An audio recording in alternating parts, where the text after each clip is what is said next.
маратон, съчетан с политическа и конституционна криза. Гражданите на северната ни съседка гласуват утре за парламент, докато в същото време очакват да разберат дали първият тур на президентския вод, провел се миналата неделя, ще бъде касиран. Стоян Георгиев следи политическата криза в Букурещ. Добър вечер! Здравейте! И в този час продължава безпрецедентното в историята на румънската демокрация повторно преброяване на гласовете след първия тур на президентските избори. До сега са преброени 80% от гласовете. Преди минути председателят на местния аналог на ЦИК Тони Гребла заяви, че няма разлика в подреждането от това, което е отчетено при първото броене. Или кандидатите, които остават на балотажа за сега, са тези, които спечелиха изборите и бяха обявени след първия тур. Междувременно, след обявяването на резултатите, в Румъния избухнаха граждански протести.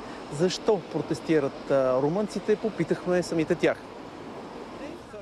Диана Войко е на площада за поредна вечер, въпреки проливния дъжд, защото смята, че демокрацията в Румъния е застрашена. Една от управляващите партии, социал-демократите, не беше щастлива от резултатите от първия тур на президентските избори. Те стигнаха до решение за ново преброяване заради своето влияние върху институциите и защото Конституционният съд е практически техен. Сега гласовете се броят отново без камери, както и без независими наблюдатели. Гражданите по площадите са против касирането на изборите. Но те са и против кандидатът, който получи най-много гласове – Калин Джорджеску. Определят го като фашист.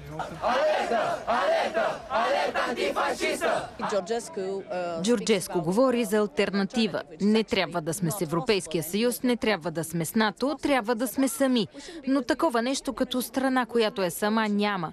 Или си с Евросъюза и НАТО, или си с Русия. Все повече румънци обаче губят доверието си в Европейския съюз. Един от тях е Адриан Църка. Ковид-мерките променили отношението му към Запада. Затова симпатизира на Джорджеску. Той е против колективното национално самоубийство. Да отидем на война срещу най-голямата ядрена сила в света. Много румънци започнаха да се страхуват какво може да се случи, ако продължаваме да следваме пътя на НАТО. Ако изпратим войски в Украйна или ако станем моста, през който войски биват изпратени в Украйна. На фона на политическата криза в Румъния утре ще се проведат парламентарни избори.